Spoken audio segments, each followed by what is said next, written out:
बिनि गेजेराव आं मोनसे बाथ्राखौ बुंगोन दिनै जोंखौ थाला थुलायै जोंखौ बिपिएफनि सापर्टार आरो खाम्फानि मोनसे लिंक दं बेबायदि बाथ्रा बुंनायखौ जों दुखु मोनदों।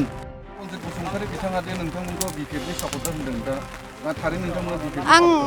बिपिएफनि सापर्टार नङा आं जा सिगांनिफ्राय बहर होजेनदों आं बेयाव आं इउपिपिएलआवनो होखानायखा।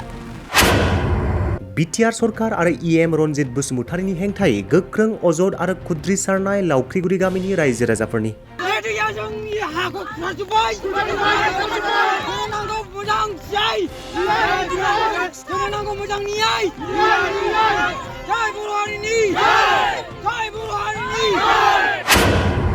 बिटिसिनि लेङाइ खुंगिरि खाम्फा बरगयारिनि सायाव इएम रन्जित बसुमतारीनि बाथ्रा बुंनाया बेसे गनायथाव?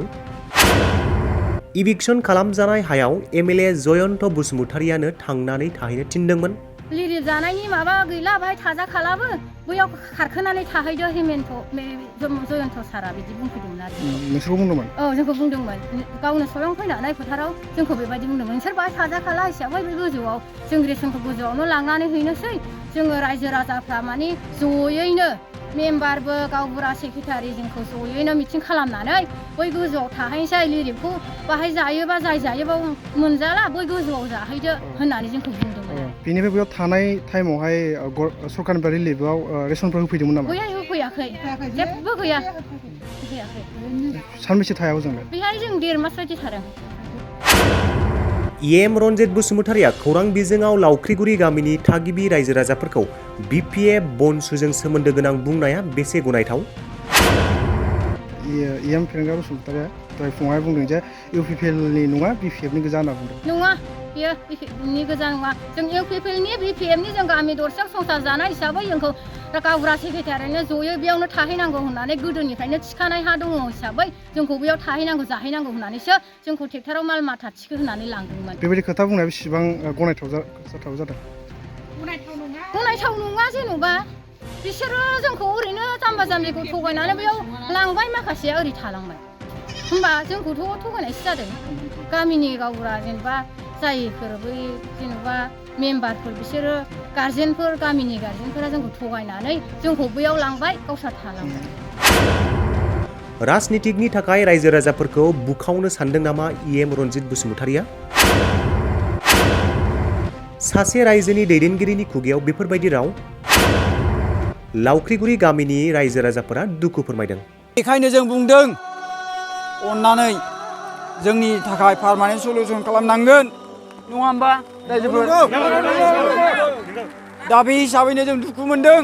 जों गाबदों बेबायदि हिसाबै जों लावख्रिगुरि हिसाबै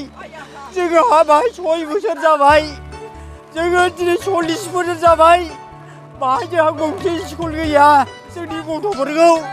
फोरोंबाय फोलावबाय जोङो बायदि बायदि जोङो सोरबा साख्रि मोनाखै बेबायदि जानायनि खारनाव जोङो बिखा गावदों जोंखौ मानो फार्टिलाइज खालामखो जों मानो सोर इउपिपिएल सोर बिपिएफ बेबायदि जोंखौ मानो बिभाजन खालामखो सारमोन प्लिज काइन्डलि आं आर'ज खालामो जों गामि हिसाबै लावख्रिगुरि हिसाबै बेबायदि जानो मोनामोन। दिनै बर' फिसाफ्रा बेबायदि खोथाखौ जोङो दिनै बुजिबाय लावख्रिगुरि गामि जानानै साननानै नाय सारमोन प्लिज आं आखाइखौ जबै आर'ज खालामो दिनै जोंनि गामिया सोरबा ट्रेक्टरनाव थानो हागौ सोरबा बिपिएफनाव थानो हागौ बेबायदि खोथाखौ मालाबाबो दाबुं हाय बर' फिसाफोर जेब्लायबो जै जानांगोन बर'फ्रा बेबायदि जों ट्राइबेल सुबुंखौ बेबायदि खना खनलायाव रायजो जानाय सुबुंखौ दैबानाजों लोमसाव जानायखौ मानो बेबायदि हालाखार बिलाखार खालामखो आं जानो हागौ नांगोलि सोरबाया बे मादैमोन बायदिया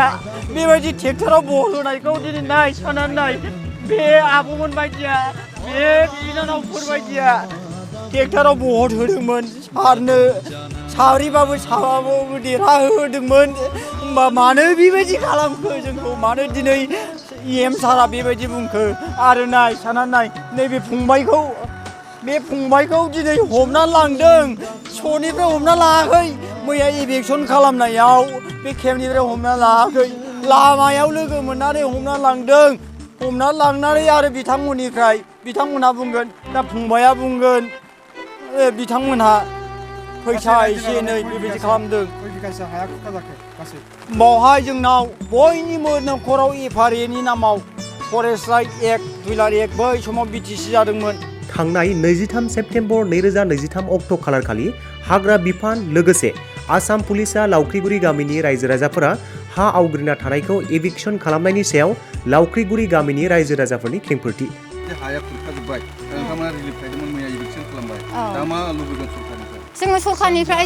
बेखौ होआबा जोङो हादानावबो जोङो हा होआबा आरो जोङो बाहाय थानायनि जेबो सुबिदायानो गैया जेन'बा सरखारा जोंखौ माबा होयो जेन'बा बेखौसो जोङो माबा लागोन आरो जेन'बा जोंनो माबा मोनसे मोन्थाय बिनि बदल जोंनो माबा मोनसे मोन्थाय होगोन बेखौ जों आसा खालामो आरो 6 बोसोरनिफ्रायनो भुटान हादरनिफ्राय बोहैबोनाय निजोरा दैमाया लावख्रिगुरि गामिनि रायजो राजाफोरनि आबादथिलि आरो न' बां बारि बिथाखौ खुरखाना सिलिंखार बिलिंखार खालामबाय बेनिखायनो बै आवग्रिना दोननाय हायाव रिलिफ थाहैनो गोनां जादोंमोन होनना फोरमायदों रायजो राजाफोरा मिटिं खालामलायनानै गावबुरा सेक्रेटारिजों रायजोयैनो मिलायनानै माने बैयाव थांनोसै बे जयन्त सारा बुंलांबाय नालाय नोंसोर बेहायनो दै राननाय खिनियावनो बैयाव थाहैखादो गोजौआव होननानै बुंलांनायखाय जों थाहैदोंमोन आरो बिटिआर खुंथायनि गाहाय खुंगिरि प्रमद बर' आरो आसामनि गिबि मन्त्रि बिथां हिमन्त बिश्व शर्मानिसिम लावख्रिगुरिनि गामिनि रायजो राजाफोरा जेंनाखौ सुस्रांना होनो थाखाय खावलायदों जायगायाव जोङो थाहैनो गोनां जादोंमोन जोंखौ बिसेस बुंनो थाङोब्ला जोंहा मेम्बार दङ आरो गावबुरा सरकारि गावबुरा दङ बिथांमोनहा ज' लिंथुमलायनानै मिटिं खालामनानै सावरायलायनायनि गेजेरजों जोंखौ लांदोंमोन दा बिनि फिनजाथायखौ जोंनो होदों दा बेखायनो जोङो बाहाय दिनै प्रेस मिटनि गेजेरजों बुंनो गोनां जादों सारमोननिसिम आखाइ खबजबनानै आर'ज गाबो दिनै बे बिटिआर सरकार सुक्ति जानानै सान्थि सुक्ति जानानै दिनै जुदि जों बर' फिसा हिसाबै बे लावख्रिगुरिनि जानानै दिनैसिम जोंखौ मिथियै रावबो गैला जोंखौ थांनाय बोसोरफोराव थांनाय समाव जाहा आसामनि CM जाहा हिमन्त बिश्व शर्मा सार बिथांमोनहाबो फैदोंमोन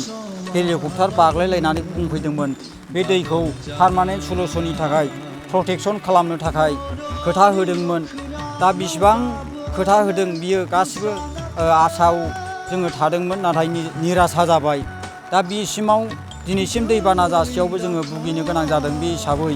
जोङो खावलायदोंमोन जों आर'ज गाबदोंमोन जोंनो पार्मानेन्ट सलुसन नांगौ जों बुंबाय थादोंमोन दा बे हिसाबै मोनैनि जोङो रायलायहैदों जोङो EM सारनाव रायलायहैदों जों थाङाब्लाबो जोंनि माखासे बर' फिसाफ्रा जोंनि आदै मादैमोन बिथांमोनहा थांनानै जोंनि गावबुरा जोंनि मेम्बार बिथांमोनहा थांनानै खावलायहैदोंमोन आर'ज खालामहैदोंमोन जोङो बिदि ओरैबायदि निरुपाय जाबाय जोंहा थानो अबस्था गैला होननानै बुंदोंमोन दा बे हिसाबै बुंहैनायाव बिथाङा जेबो मेसेज हराखैब्लाबो जोङो सिन्था खालामगासिनो दङ जोङो रायलायगासिनो दङ होननानै बुंहरदोंमोन EM साराबो आरो MLA सारा गावनो फैनानै बुंफैदोंमोन स्वयं दा बे मादैमोनहा बुंनो हायो जोंखौ मोनसे फिसा रियेलि हांगार स्ट्रिट खालामनानै बेयावनो थांनानै थाहैथ'दो होननानै बुंनायखाय जोङो बे गामिनिफ्राय बै जायगायाव मैया इभिक्सन जेराव खालामदों बेवहाय थाहैदोंमोन दा बे थाहैनायाव जोङो 1.5 मास जों थाहैनायनि गेजेरजों जोंखौ ओरैबायदि मोनसे फिनजाथाय होबाय माखासे मानसिफ्रा थांनानै फैफिनबाय जायहा अबस्था गोनां बिसोर बिथांमोनहा फैफिनबाय अबस्था गैयि बिथांमोनहा थाबोसोमदोंमोन बे हिसाबै दा बिथांमोनहा ओरैबायदि भुगिनांबाय मैयानि दिनाव सार्कोल अफिसनिफ्राय हरनाय आरो माखासे डिपार्टमेन्टनिफ्राय हरनाय त्रिपाल माबा माबि गासिबो दानसि दुनसि खालामलांजोब्बाय दा बे हिसाबैनो जोङो सिन्था खालामनानै जोङो दुखु मोननानै जोङो दिनै थासोमनो गोनां जादों दा बेखायनो आङो सारमोननिसिम गामि जानानै आर'ज गाबगोन जों रायजो हौवा हिसाबै बयबो बुंगोन दिनै जोंनो नांगौ सलुसन जोंनो नांगौ पार्मानेन्ट सलुसन सेरफांगुरियाव बाजाज बाइक लानो गोसो गुदुं सुबुंफोरनि थाखाय गाहाम खौरां क'क्राझार जिल्ला सेरफांगुरियाव थानाय फुंखा एन्टारप्राइज बाजाज शोरुमा फैगौ 25 सेप्तेम्बरनिफ्राय 29 सेप्तेम्बरसिम मेगा लर्न काम एक्सचेन्ज मेला खुंफुंगोन बायगिरि नोंथांमोनखौ मिथिहोहरनाय जायोदि डाउन पेमेन्टआ RC इन्सुरेन्स लाफानानै 10,999 रांनिफ्रायनो जागायगोन आरो 500 रां होग्रोनानै गोसोबायदि बाइकखौ आवग्रिना दोननो हागोन नोंथांमोनहा सेरफांगुरियाव थानाय फुंखा एन्टारप्राइज बाजाज शोरुमजों लोगोसे कुसुगाव फेस्टिभ आउटलेट आरो सराइबिल फेस्टिभ आउटलेट ब्रान्च शोरुमावबो खुंफुंजानाय मेगा लन काम एक्सचेन्ज मेलायाव फैनानै नोंथांनि लुबैनाय बाजाजनि बाइकखौ लांफैनो हागोन। बाजाजनि बाइक सालायनो मोजां मोनग्रा रायजो राजाफोरनि फुंखा एन्टारप्राइज बाजाज शोरुमा लोगोसे मोजां अफारबो लाबोदों। बेफोरनो जाबाय 5 लिटार पेट्रल फ्रि, गंनै हेलमेट फ्रि, केस होनानै बायगिरिफोरनो 2000 रां केशबेक हरफिननाय जागोन। आरो मेगा लन काम एक्सचेन्ज मेलायाव बाइक बायगिरिफोरनो 1 बोसोरनि थाखाय 12 खेब फ्रि वाशिं होनाय जागोन। आबुङै मिथिबावनो थाखाय 6003817191 नङाब्ला 9101547892 आरो 9101598021 जानबुं नम्बराव खौरां लाहरनो हागोन।